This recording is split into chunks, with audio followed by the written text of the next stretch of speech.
he's such a good guy. In Octan, they make good stuff. Music, dairy products, coffee, TV shows, surveillance systems, all history books, voting machines.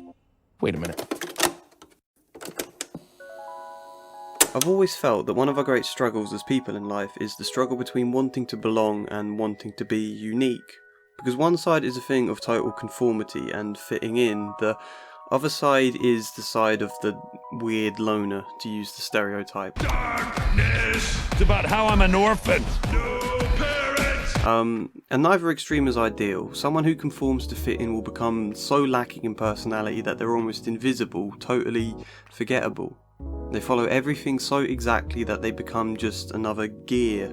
By fitting in, they end up alone, without identity and any sense of expression.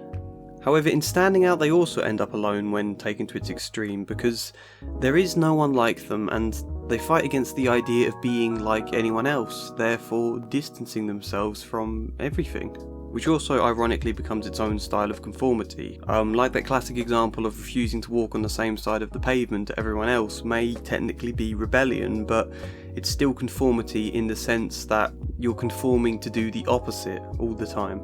And so because you focus so hard on sticking to this one unique characteristic, you hold it up like a banner until that's all you become. And in that sense, whether you mean to or not, you end up nothing more than a stock archetype, expressing only the exaggerated aspects of yourself that make you seem unique.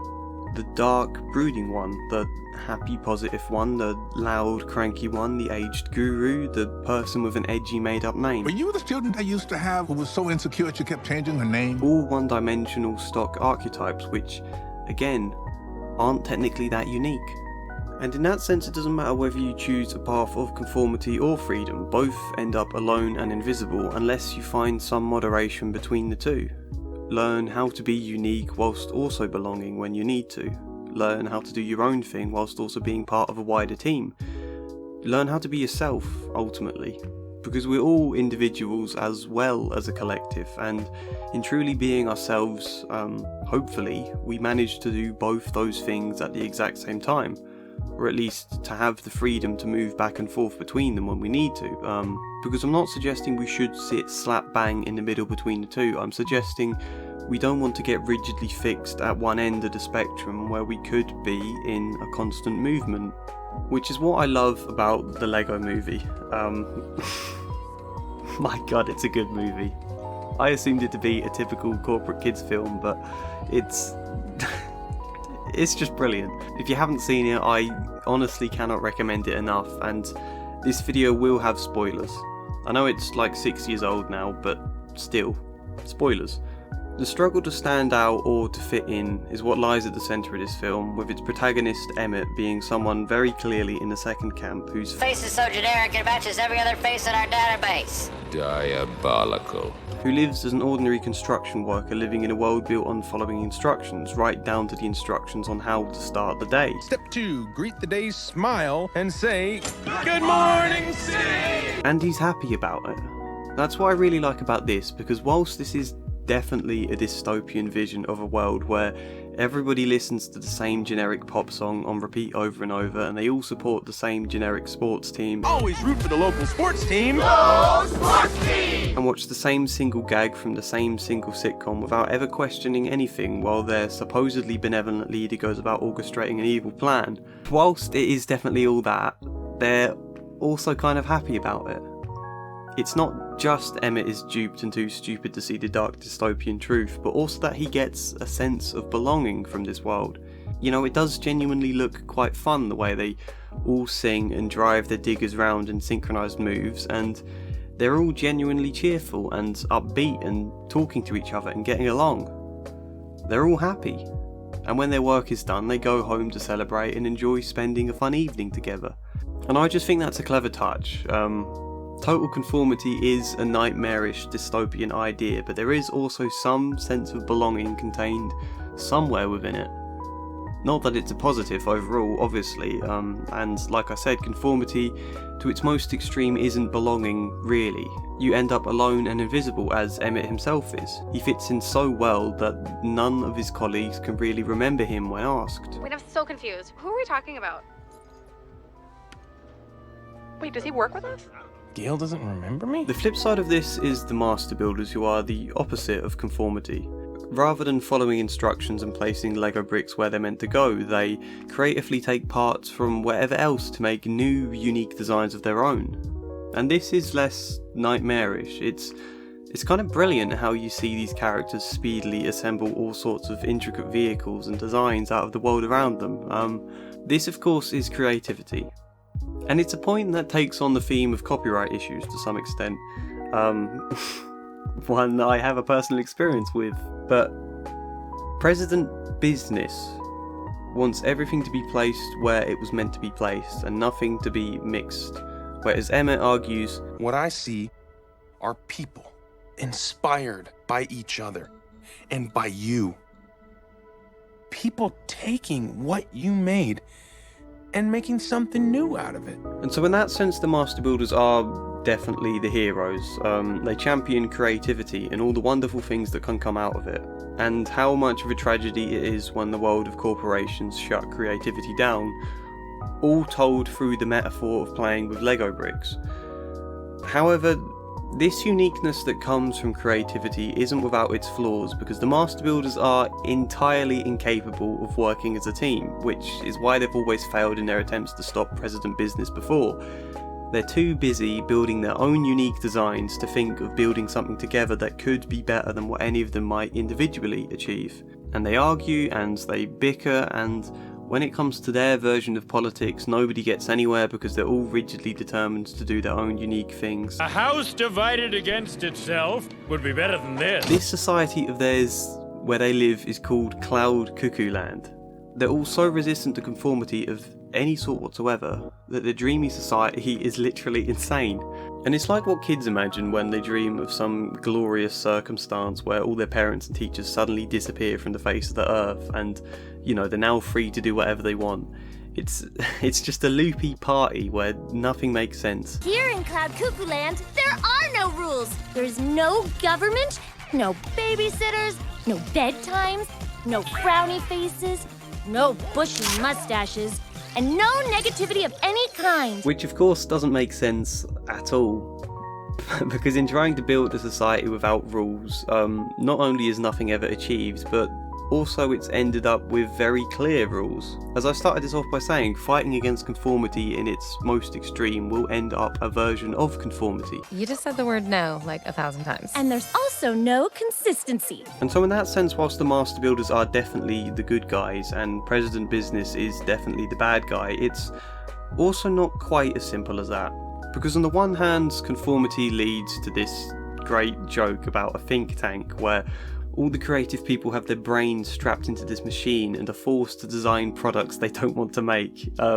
Which is especially funny because you know that's exactly what the executives who funded this film were exactly like. They wouldn't have cared about an artistic creative film, they just wanted something about Lego because it would help sell more Lego.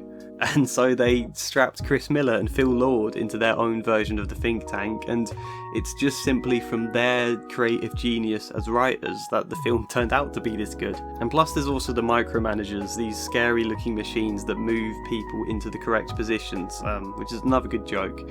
And obviously all of President Business's workers are robots. So you've got that on the one hand, and on the other you've got Cloud Cuckoo Land, where nothing makes sense, nothing is ever achieved, and everybody's a stock archetype. As such, it takes Emmet to effectively bridge the gap. He teaches the Master Builders how to work together and how to build a spaceship, instead of their own mad individual designs for once. And in turn he learns from them how to be more creative and confident in his ideas, that there is value in every idea, no matter how bad they might at first seem, as demonstrated in how Emmet's double-decker couch ends up being the invention that saves their lives. Which means we need more ideas like it. Oh, thank you. Ideas so dumb and bad that no one would ever think they could possibly be useful. Oh, thank you. And then in turn, Emmet teaches President Business the value of creativity, and how much beauty there is in everybody finding their own ideas and inventions instead of following strict, rigid rules all the time. And so what you end up with in the film's conclusion is a middle ground between the two, where people are both working as a team whilst also doing their own thing, where they're inspired by each other and spurred on to take what they made and make something new out of it. Like I'm doing now, you know, I'm inspired by the film to make this video out of it. That's kind of like working as a team in the wider network of like artists and creative people, but also working uniquely in doing my own thing the way I want to. And it's a point that works on several levels, this middle ground. First, as the very human point about the middle ground between belonging and being unique. It's also a point about the middle ground between copyright and no copyright. Middle ground between business and art, and how both those sides can complement each other, just as the artistic idea of this film was funded by a big business and then the art itself made that business profit. You know, they can work together. And then at its simplest, most obvious, the middle ground between people who play with Lego like an instruction-led tool of building blocks with clear designs, and the people who play about inventing narratives and making a mess however they want. I love that.